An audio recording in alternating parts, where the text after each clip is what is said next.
Okay, so in this second uh,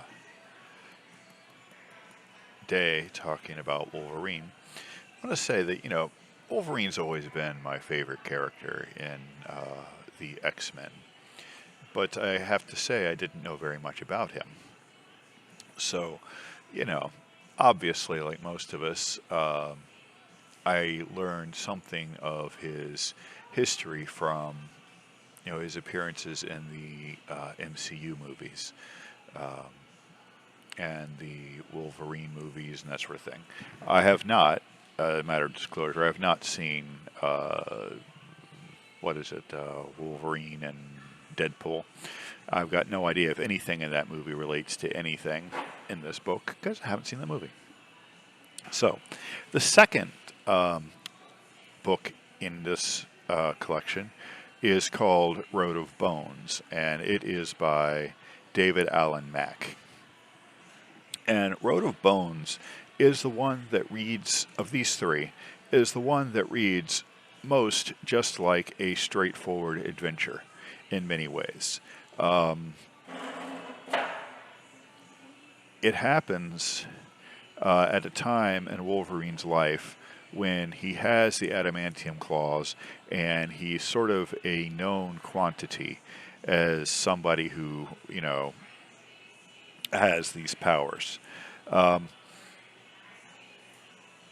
it does relate back to his past in a way, but not in the same way the others do. And this one I find a little troubling in some respects. Now, the basic plot of this is that a doctor has developed a drug that cures all illnesses. That's exactly what it does. Cures all illnesses. But it has an unfortunate side effect, which is it immediately destroys the person who takes it. It destroys their immune system. So they therefore have to take this drug for life. If they ever cease to take it, within just a few days, they will succumb to almost any infection and die. So um, it has the promise of being a miracle. Okay, now, again, this is one of those things that I keep encountering in this universe, which is, for all the idealism involved, if we were to consider this realistic, this is just stupid. No such drug could exist. No such treatment could exist. It's just not feasible. You might be able to potentially come up with some kind of drug that cured all diseases affecting, this or that system in the body. But there's so many systems in the body and so many different ways in which they're affected. There's so many receptors for different kinds of viruses and whatnot. There's so many different ways in which a disease manifests and does things that this is, again, just, I'm not a doctor by any means, but this just seems medically stupid. But that aside, that is what this drug does. Well, one of the big enemies of the X-Men in the X-Men universes is Hydra. One of the big negative things in the Marvel universe, Hydra. And one of the things that Hydra oftentimes works with is an even more mysterious shadowy group called the Hand. And the Hand is seeking this drug not for its curative policies, but for its enslavement potential. So what they intend to do with it is give it to people as a cure, and then after these people have taken it, then, oh yeah, by the way, now you're our slaves for life and you're going to do what we want you to do. And they intend to get riches and power from this, but also to create an orderly world. And this is one of the things that we will see again and again in many of the science fiction superhero kinds of universes is villains want to create a certain kind of order with them in control, obviously, but a certain kind of order. And this is exactly what is wanted here, is the Hand wants to create this orderly system that they gain power and they have control. So they steal the guy, they take him to an undisclosed location, and Wolverine has to run around the world and figure out, by, the usual kinds of intimidation means and that sort of thing, how to find out where this guy is. And of course, we know, Wolverine succeeds. He traces the guy to where the guy is. He defeats the big bad, defeats some of his henchmen along the way. There's a couple of fairly, epic fun battles where energy is shooting back and forth. There's, the death of a couple of allies of Wolverine that you don't expect are going to die, but they get caught in the crossfire and don't have the kinds of protections he does, et cetera, et cetera, et cetera. The kinds of things that you would expect. And that's not really what I wanted to focus on, though, because what the Hand has decided to do is to use this particular enslavement technique on sub-Saharan Africa. And what they do is they go to this this fictional country in Africa that has a problem with warlords who are coming in and taking over and this sort of thing. And in this particular case, the warlords are Muslim, and the people who the country is maybe a different kind of Islam, or it's Christian or something. It's not 100% clear, but it is clear that the bad guys here are a particular radical, violent sect of Islam, which, okay, that in and of itself is problematic. They're all African. They're not Arab. They are sub-Saharan Africans, but there's still something a little bit troubling about that depiction there. And their work, this militia, this warlord militia, is working hand in hand with the corrupt government of this country. And what happens is they go to where a doctor is having their clinic, and they kill everybody at this clinic. They brutalize all the women, kill all the men, brutalize the women, probably kill many of the women and many of the kids as well. But they take all the medicine and they leave. Okay. And one woman who kind of knows they're coming, kind of hears them coming, she escapes from them with her two very sick children by crawling under the hospital. And she hears all of these things happening, and it brings her back to when she has experienced the same kinds of things at an earlier point in her life. She escaped this, but she had an earlier brutal moment in her own life. And the building is destroyed, and she comes up, and it talks about the devastation and the destruction and how there's no hope. Okay, what the hell does that have to do with Wolverine? What does that have to do with, the stuff that he's going through and, flying around the world and tracking down this shadowy organization and whatnot? Well, because this organization is using this particular fictional African country as their testing point, their testing place for this, okay, what we are seeing here is the normal, terrible politics as depicted in the book of sub-Saharan Africa is being sort of overridden by this larger conflict that Wolverine is involved in. And at the climax of the story, Wolverine succeeds. He has there's a plane that's got all these doses in it, and if it gets to the airport, they're going to be unloaded and then given to people, and these people are going to be made slaves. Um, the drug has been slightly modified so that it kills them after the first dose, no matter what, which is kind of irrelevant.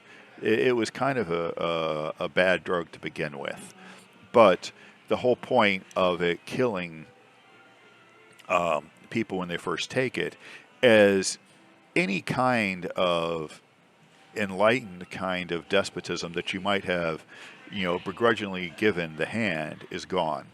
The hand, now they were double crossed. They did not know that it was just going to straight kill people, but they did have we gain a whole bunch and everyone else gains at least living without disease. So they did have what could be called sort of a secondary minor beneficial concept in their plan. Well, that secondary beneficial concept of their plan has been completely removed by the doctor who created it for them. I don't want to go into the details of that stuff, but the doctor created for them did this because he himself is kind of, a racist piece of crap, and he gets his desserts. He's killed. Okay, so this plane full of all this stuff is about to land at this airport. Wolverine takes over, crashes the plane. All the doses are destroyed, and Wolverine is killed. Now, of course, not permanently. He comes back to life in a matter of days/hours. It's not entirely clear because, obviously, as he is himself unconscious and out for the count while this is happening, he doesn't know how long it takes. And the book never clears that up. But he comes back, and sitting in front of him, is that woman who had survived under that clinic. And there are two little graves, and obviously her two children who had been sick are dead. And she's yelling at Wolverine for destroying her only hope, for destroying this drug. And Wolverine says, "You don't understand. That drug wasn't going to help you. It would make them look good. It would make them look healthy for a little bit, but it wasn't going to help." And she's still completely pissed off at him and upset. And Wolverine has this moment of realization that he is a destroyer. He goes around destroying things. And the violence that he brings can stop worse violence. It can stop worse people. But in and of itself, his violence cannot fix the world, because the world is full of the kinds of travesties and the kind of destruction that this woman and this African nation have gone through. In addition to the overlay of this terrible plan that the Hand had suggested through this, miraculous drug that turned out to be ultimately completely destructive. So the question for me here, and a question I honestly did not think would come up in a Pulp Fiction novel. It just a relatively it's not well written in places. There are poor things in it. There are some if you really wanted to focus on it, there are some plot inconsistencies and there are some clunky sentences and that sort of thing. But what's the point of even focusing on that? That's going to be there in a novel of this caliber. It's for what it is, for entertainment Pulp Fiction. It's maybe pretty good. But then you have this overlay of this kind of moral message of violence cannot heal the world. And Wolverine coming to that realization. Okay, and then the kinds of things that Wolverine goes through. And his existence as a survivor, as an individual who has been through trauma and is now suffering from the results of that trauma when he has a memory of it. His memory is oftentimes messed up in many of the stories. In this one, it is not. He has memory in this one. But he doesn't remember everything he's done because his memory is only partial, because he never can recover the full history of his own life and what he has done. And I don't know. I want to come back to this next time when I deal with the third novel. And this idea, because the third novel definitely has some important aspects of survival guilt and PTSD going on as well. But this whole concept of, you know, what is it that we're supposed to see? You know, the universe that Wolverine operates in is one which is neither good nor bad, but, you know, as it says a couple of times here, it's things just happen. It's an amoral universe in which things just happen. Wolverine ultimately is, you know, a hero. He is not a completely blameless, flawless, perfect hero by any means, but he is definitely on the side of righting injustice and that sort of thing. An example how he's not perfect at writing this is you want, you know, for the catharsis, for the full, you know, you want that these warlords who have destroyed this African nation will be cleared up, that he can go kill them, which he obviously could do. He could go into the government and kill all the corrupt officials who run the government or whatever, and theoretically at least fix that. But he doesn't even make the gesture. He doesn't do that. Okay, so there's a bit of it's just left open-ended. Terrible, terrible, terrible things are going on, and Wolverine is just one small little thing fixing things like the hand. So it's like this superimposed thing on top of it. So it's not realistic. So what are we supposed to make of this in terms of us, about real people? Because we are the ones that do the horrible things. We are the ones that survive through the horrible things. We're also the ones that send the peacekeepers. We're also the ones who send the doctors. And we're also the ones who do the good things when they can be done. Not we West, not that, but we humans, we non-mutated humans, we non-superheroes. We're the ones who do both the good and the bad, who cause the devastation and survive the devastation.